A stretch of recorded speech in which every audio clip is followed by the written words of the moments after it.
ইতিহাস, শিক্ষা, সংস্কৃতি এবং অর্থনৈতিক দিক থেকে দক্ষিণ পূর্বাঞ্চলে অবস্থিত কুমিল্লার গুরুত্ব অনস্বীকার্য। দীর্ঘদিন ধরে কুমিল্লাকে একটি স্বতন্ত্র প্রশাসনিক বিভাগ হিসেবে ঘোষণার দাবি উঠেছে। এই দাবির পেছনে দেশের সাধারণ জনগণের পাশাপাশি বিদেশে বসবাসরত প্রবাসীরাও সোচ্চার হয়েছেন। তবে কি এবার প্রবাসীদের ডাকেই কুমিল্লা বিভাগ হবে? ভৌগোলিকভাবে কুমিল্লা ঢাকা ও চট্টগ্রামের মাঝখানে একটি স্বাভাবিক প্রশাসনিক কেন্দ্র হিসেবে যোগ্য অবস্থানে আছে।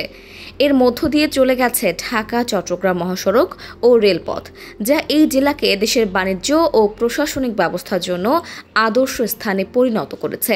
তবে দীর্ঘ অপেক্ষার পরেও বিভাগ ঘোষণা না হওয়ায় স্থানীয় জনগণ ও প্রবাসীরা হতাশ।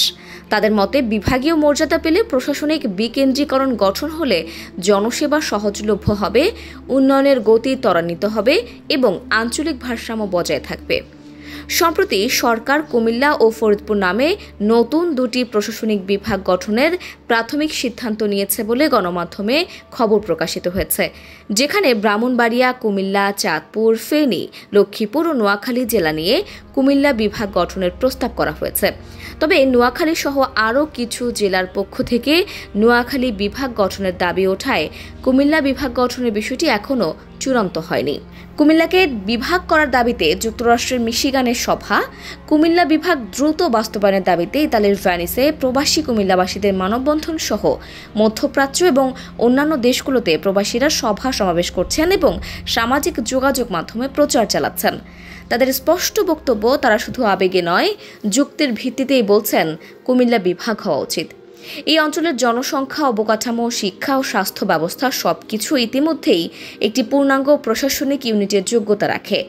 তাদের দাবি, অবিলম্বে কুমিল্লা বিভাগের কার্যক্রম শুরু করতে হবে। অন্যথায় বিদেশে অবস্থানরত কুমিল্লার 14 লাখ প্রবাসী রেমিটেন্স যোদ্ধা রেমিটেন্স পাঠানো বন্ধ করে দেবেন। প্রবাসীদের এই আন্দোলন দেশের নীতি নির্ধারকদের উপর অতিরিক্ত চাপ সৃষ্টি করছে। কুমিল্লা বিভাগ হবে কিনা তা এখনও অনিশ্চিত।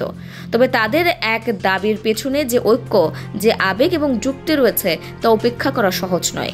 তাই সরকারের ইতিবাচক সিদ্ধান্তের অপেক্ষায় কুমিল্লাবাসী। নীতি নির্ধারকরা কি সিদ্ধান্ত নেবেন তা সময়ই বলে দেবে।